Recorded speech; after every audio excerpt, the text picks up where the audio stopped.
दोस्तों प्रणाम, राधे राधे। कैसे हैं? आशा करता हूँ आप लोग अच्छे होंगे। सोहर गीत है दोस्तों, अच्छी लगेगी तो कमेंट में लिख के बताना कैसे लगे। धन्यवाद और प्लीज़ सपोर्ट करिए आप लोग। निसे दिन ससुगारिया मैना नद ताना मारई नद ताना मारई हो।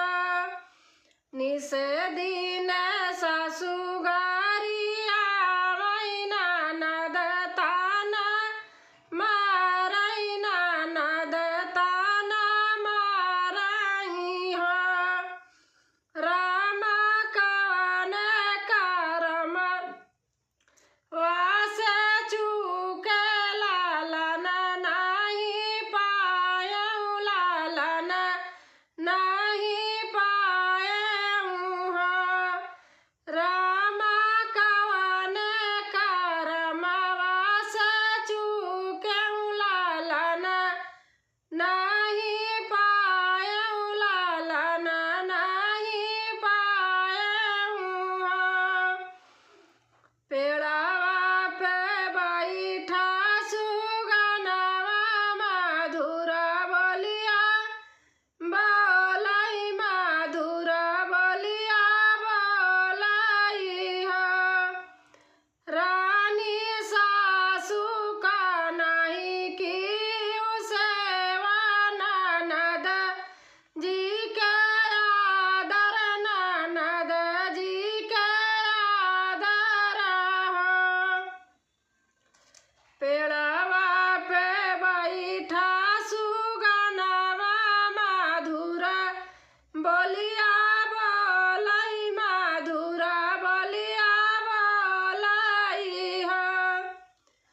रानी सासू का नहीं की सेवा ननद जी का आदर ननद जी का आदर हो। रानी जेठानी से झगड़ा मचायू त जेठगारी आयू हो। रानी जेठानी से झगड़ा मचायू त जेठगारी आयू त जेठगारी आयू हो। द्वारे से लवटई भिखारिया लालन कैसे पाऊ बिऊ लालन कैसे पाऊ बिऊ हो। द्वारे से लवटायू भिखारिया लालन कैसे पाऊ बिऊ लालन कैसे पाऊ बिऊ हो।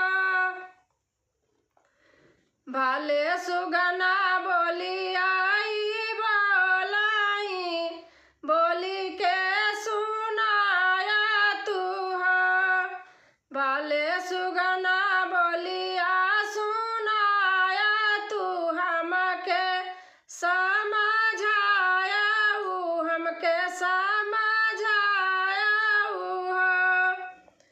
सुगना ननदी का करबाई आदर सासू जी का सेवा सासू जी का सेवाई हो। सुगना ननदी का करबाई आदर सासू जी का सेवाई हो। सुगना जेठानी से हंसी हंसी बोलाऊ बाई का बहू ना झगड़ा बाई का बहू ना झगड़ा बाई हो।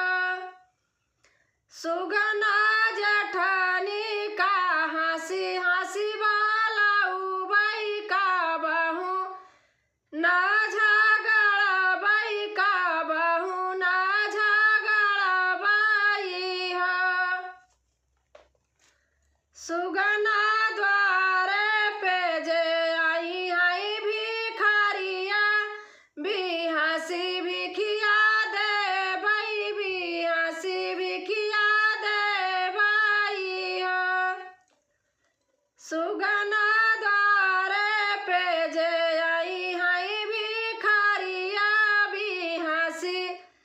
भिखिया दे बाई बिहासी भिखिया दे बाई हो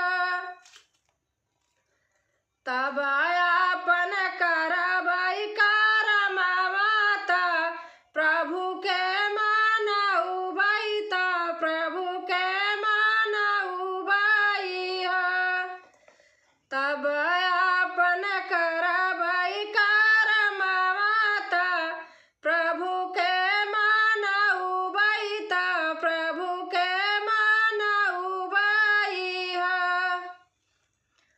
एक मास बीतल दूसर मास तीसर गर्भ जनावाला हो एक मास बीतल दूसर मास बीतल तीसर में गर्भ जनावाला हो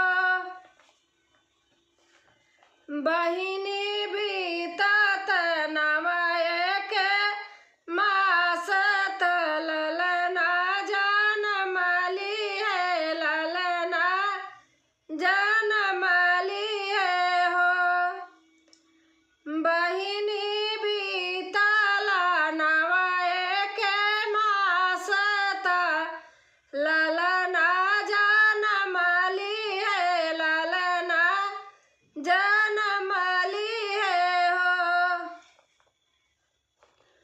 दुआरा पे बाजाई बाधाइया आंगन में सोहरा हो दुआरा पे बाजाई बाधाइया आंगनवा में सोहरा हो बहिनी छूटल बाझिनिया के नमावता बाझिन घर सोहरा हो बहिनी छूटल बाझिनिया के नमावता बाझिन घर सोहरा हो बहिनी सगरऊ भइले ना सोर महलिया में सोहरा हो